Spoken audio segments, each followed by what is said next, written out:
Shalom saudara-saudara dimanapun saudara berada, damai dan sukacita Allah kiranya melimpah atas kehidupan saudara-saudara sekalian.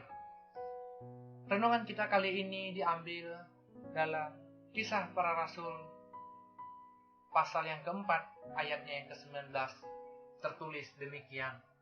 Tetapi Petrus dan Yohanes menjawab mereka, "Silakan kamu putuskan sendiri manakah yang benar di hadapan Allah, taat kepada kamu atau taat kepada Allah." Ini adalah suatu pernyataan yang diucapkan ketika Rasul Yohanes dan Rasul Petrus diperhadapkan di persidangan pada saat itu. Hari-hari ini kita sering melihat ada kelompok-kelompok tertentu yang begitu kuat, yang begitu ekstrim dalam menunjukkan keyakinannya tanpa peduli reaksi orang lain. Hal ini mengingatkan kita bagaimana gigihnya pemimpin Yahudi, tua-tua dan ahli-ahli Taurat, serta kaum Saduki dalam menentang dan mengupayakan kematian Tuhan Yesus pada saat itu. Para pemimpin Yahudi dan ahli Taurat menganggap ajaran Yesus menyesatkan. Sedangkan kaum Saduki adalah kelompok yang tidak percaya adanya kebangkitan orang mati. Sementara Yesus mengajarkan ada kebangkitan setelah kematian. Saudara-saudaraku, seandainya mereka mau sedikit terbuka dengan perkembangan saat itu bahwa Tuhan Yesus datang untuk menggenapi hukum Taurat, mungkin ceritanya akan berbeda. Puji Tuhan, oleh hikmat dan kekuatan Roh Kudus, Petrus dan Yohanes tidak goyah sedikit pun saat dihadapkan kepada mahkamah agama, walau nyawa yang menjadi taruhan mereka pada saat itu. Sebuah pernyataan yang luar biasa yang keluar dari mulut mereka. Manakah yang benar di hadapan Allah? Taat kepada kamu atau taat kepada Allah? Saudara-saudara, kita melihat sekarang ini ada yang disebut dengan new normal.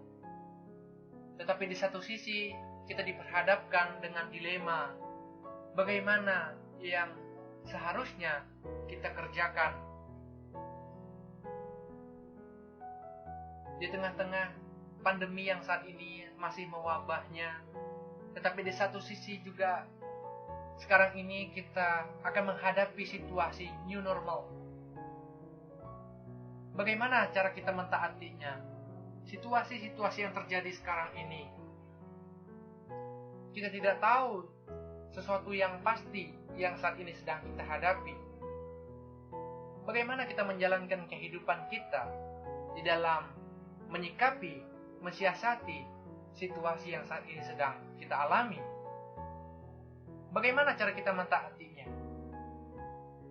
Dibutuhkan hikmat yang daripada Tuhan untuk kita mengerti dan memahami akan keadaan yang saat ini sedang kita hadapi. Situasi new normal memungkinkan kita untuk tetap beraktivitas, tetapi di satu sisi kita juga tidak boleh mengabaikan keamanan, keselamatan yang saat ini sedang diprogramkan oleh pemerintah.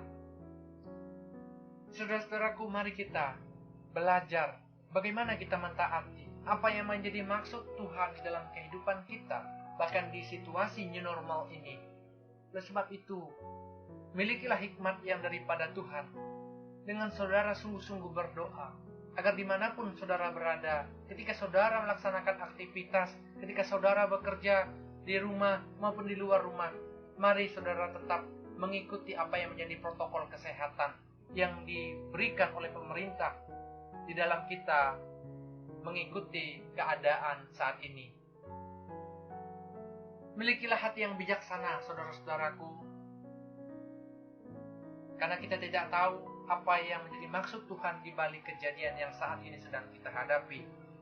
Melihat kondisi zaman sekarang ini, dengan terbuka luasnya informasi, saudara-saudaraku, tidak menutup kemungkinan orang Kristen pun bisa terkontaminasi atau teracuni oleh paham-paham yang tanpa disadari sudah bergeser dari Injil. Kita perlu waspada Jangan sampai kita disesatkan oleh pemikiran-pemikiran yang sepertinya modern dan masuk akal, tapi menyesatkan, yang bisa berujung pada kehilangan iman, percaya, dan keselamatan kekal di dalam Tuhan Yesus Kristus. Teruslah kerjakan keselamatan kita dengan takut dan gentar. Prioritaskan Tuhan di dalam segalanya, dan jangan bergeser sedikit pun dari Injil yang sudah menghidupi kita hari lepas hari. Kiranya Tuhan Yesus memberkati saudara sekalian. Kita berdoa. Kami bersyukur Bapa, kesempatan renungan kali ini kami telah belajar memahami akan apa yang menjadi maksud Tuhan di dalam kehidupan kami. Kami saat ini sedang diperhadapkan dengan masalah, kami sedang diperhadapkan dengan situasi-situasi yang memerlukan hikmat di dalam kami menyikapinya. Tetapi kami percaya kiranya penyertaan Tuhan selalu ada di dalam kehidupan kami. Kami meyakini bahwa Tuhan bekerja melalui orang-orang yang Tuhan percayakan untuk memimpin kami. Yang saat ini Tuhan, kami sedang berada pada situasi new normal. Kiranya Tuhan memimpin kami, Tuhan memberi kami kekuatan di dalam kami menjalani aktivitas yang saat ini sedang kami kerjakan. Berkati kami, beri kami kekuatan dan kesehatan. Hanya di dalam nama Tuhan Yesus Kristus kami sudah berdoa dan mengucap syukur. Haleluya. Amin.